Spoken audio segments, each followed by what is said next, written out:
Hello and welcome to an album a day, day 308, going through my vinyl collection one at a time. We are expanding that into other physical media.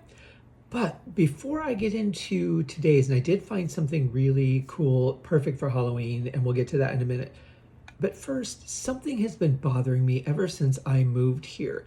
Now, when I started collecting vinyl, I was living in Vegas, and I bought these, little like folding crates basically to store my vinyl in. I started with one because I thought I was only going to get a handful, and then I'm like, wow, I'm kind of filling this up. I should probably get a second one because there's a few other things I want to get, and so on and so on. I ended up with four. They each hold like 100 or so, but I didn't want to stuff them. So anyway, when I moved here, I didn't want to leave them on the ground because it gets very cold here. And since heat rises, the ground is coldest. And I thought, it might not be good for the albums to be on the floor. So I think what I'm going to do is I'm going to put them on my bookshelves, as you can see behind me, albums. But when I put them on the bookshelves, I noticed something really strange.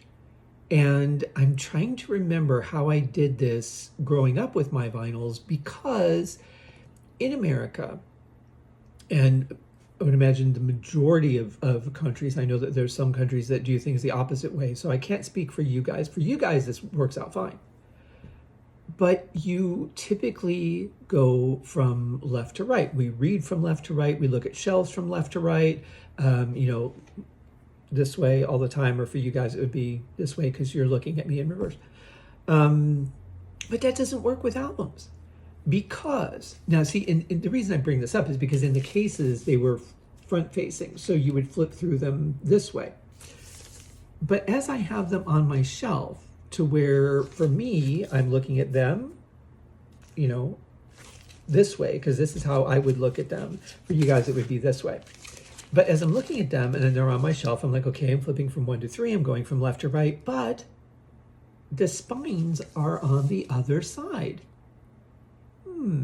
The open part is what faces my shelves. So normally you would read the spine, right? But to read the spine, now the album cover is facing the wrong way. That's kind of weird. So I don't remember how I did this in Michigan. I honestly don't remember. I can't believe I didn't look at the spines, but I also can't believe I was looking at the back of the album covers as I'm flipping through from left to right. Check it out for yourselves. It's a very strange thing. And then I found that CDs are the opposite, because today we are going back to 2011 to a very important release.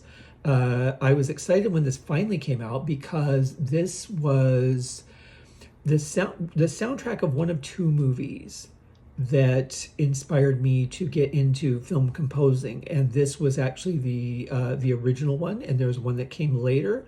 I don't have that on CD. I have that digitally, so I'll just tell you it was The Island by Steve Jablonsky.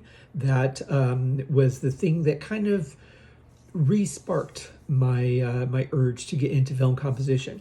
You would think John Williams' Star Wars, something like that would have been, and I mean, there were like certain interests, like, wow, I really like the way the music fits that scene and everything, but I didn't really have the desire to do it until I saw one particular scene in this television miniseries that came out from Stephen King, and I'm talking, of course, about It. This score by Richard Bellis, absolutely amazing. This finally came out in 2011, was finally released by Entrada Special Collection, and I was really excited about that. And because I could finally listen to the score separate from actually having to watch the miniseries to do it. And that's important, because when you're watching it, you're getting the dialogue, you're getting the audio, people screaming, people dropping things, people running, the sound of footsteps, other things. And so to be able to just listen to the score was pretty amazing. And the score won an Emmy. So why it hadn't been released, probably miniseries don't really get a lot of releases, but this was a pretty big hit. So I was really grateful for that. Inside the package is a dual CD, because there's a lot of music from the film. We get this wonderful 2 CD. So you can see the first one here, And then we flip it over, we get the red one, we get this nice little bloody insert on the card, which is Stan, was it Stan? No, which one? I can't remember which one had killed himself in the movie. But anyway, you get the shower scene of him slitting his wrist in the tub. But we also get this really wonderful booklet. It's very thick. There's a lot of pages to it. You get information about the film. You get tons and tons of, like, there's a huge amount of things to read in here. Like, every set of pages looks like this. It's pretty amazing. So you get a little bit of pictures from the film, but you get a lot to read. And I honestly can't remember if I've ever sat down and read through this entire thing because I hate tiny print. But I do love the idea of just having all this information at my disposal. It's probably online and much more readable somewhere. Great cover, Tim Curry as Pennywise the Clown. But you do get the soundtrack. Now, the most important piece to me on this soundtrack, the one that did it, is called, I believe it's Circus Source. And I'm trying to remember where exactly it was. It is track 15 on CD number 1.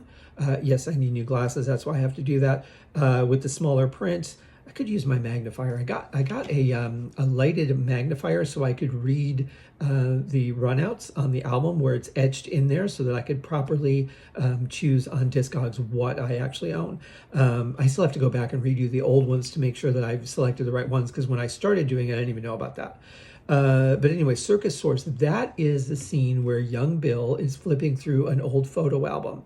And you see all these pictures, and it goes into one of the black and white photos of a carnival. And as he's transported, as you're taken into the photograph, there's this just beautiful classic circus music. And I thought, wow, this is just brilliant. This is the best thing that they could have written for this.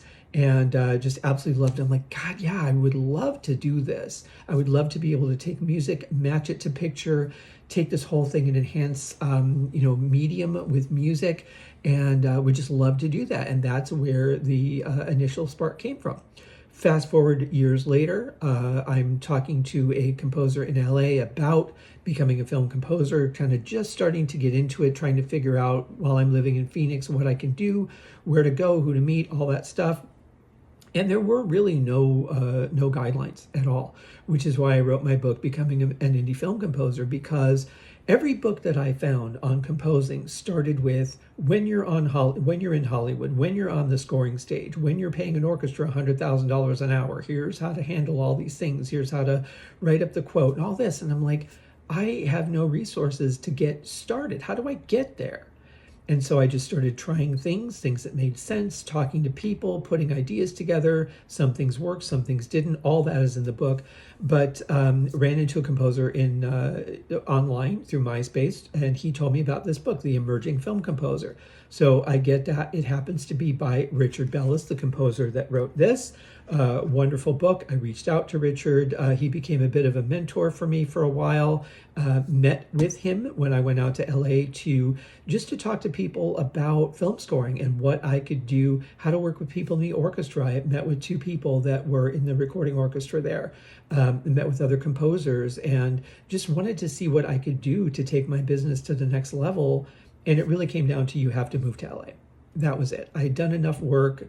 I had a body of work. I had demo reels, all that stuff. I had experience. Now it was time to go to town and see what was going to happen. And so I eventually, a year later, moved to LA. But it was great to meet Richard in person. We had a wonderful conversation, and I will always treasure that. I wish him well. I hope he's doing great these days. But this film score will always have a very big impact on me. And interestingly, so here, let's do a quick comparison. So here we have the album cover, right? CD cover. You turn the album on its side, and here you have nothing. Wait, that's not right. Let's do it this way so I know what I'm talking about, because I think I'm backwards now. I've got myself all backwards. Okay, so you have the album, and you have the CD. You're going to face the CDs on your shelf this way so you can read the spine. But you're going to face the albums on your shelf this way so you can see the cover. See what I mean? It's just weird. It doesn't work. You're not going to look backwards at the album. So anyway, that is our thing for today. Happy Halloween, everyone. I hope you have a great, safe time going to parties, trick-or-treating, handing out candy, whatever you're going to do. Be safe and make it a memorable night. We'll see you guys tomorrow. Cheers.